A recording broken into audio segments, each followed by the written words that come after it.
Hey there everybody, and welcome back to the channel. Today we're doing a little bit of an update video actually. I posted a video a little while back about using Agrellan Earth, and you can see here that we've got it used on our Primaris Chaplain, and you can see we've got it on our Gryph-hound here. And I was really impressed with Agrellan Earth as a product. I think it gave us a really nice, very interesting looking base without a whole ton of effort. Like, we were literally slopping the stuff on and letting it dry. Good positive review, really like the way it worked, awesome.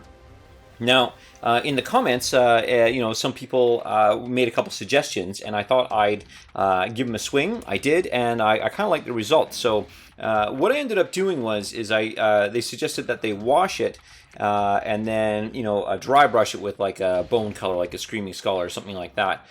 But what I wanted to do was just play around a little bit with it and see what happens. So most of my basing is kind of set up a certain way.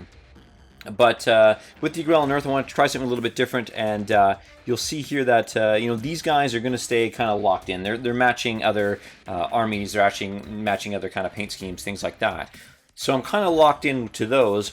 But our local gaming store, with the re-release of the Lord of the Rings, kind of the new starter box set there, I was doing a bit of an Isengard force. And of course, we've got Mr. Saruman here.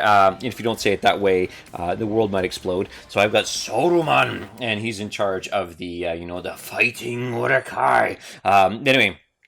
So I'm going to be doing a bit of like an Uruk-hai, little force with an Isengard, with Saruman himself going up there and kind of leading the charge.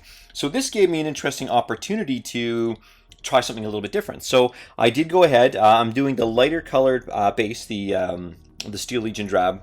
And I applied the Agrellan Earth just like I did in the other tutorial, which I'll provide a link to in the end card there.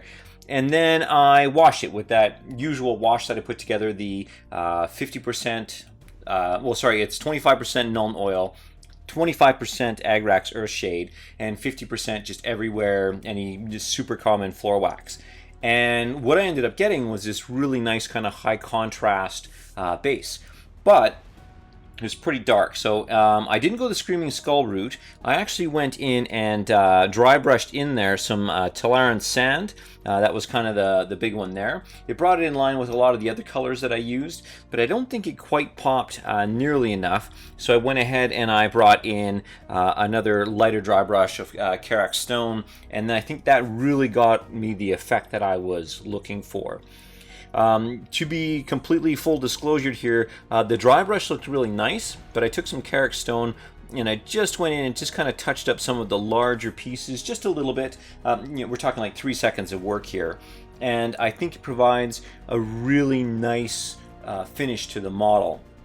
So if I bring out the Gryph-hound, specifically this spot here, you still got lots of contrast in here, but I think you get a bit of depth and you get a little bit of different shading in there, which I think is really really nice actually. So I think that's the way I'm going to go moving forward. I think definitely I like the fact that it really stands out. I like the lighter base instead of the black, maybe for this Isengard force. So I'll see how that works in the future. So any maybe new projects, I might give this another whirl, but let's see how this looks against a bunch of crazy orc kind of hybrid Isengard guys. But I wanted to something, if they're fighting on Helm's Deep, or if they're just kind of outside of Isengard, this kind of cracked earth, no nature, totally industrialized, going back into the Tolkien mythology there. But I wanted something that really definitely stood out, and I think it really fits for this here. So that is my update to the Agrellan Earth tutorial, and it was actually I'm pretty impressed. So thanks a lot for watching. Obviously, if you liked the video, hit the like button, and if you haven't subscribed already, you can consider subscribing by jabbing that subscribe button.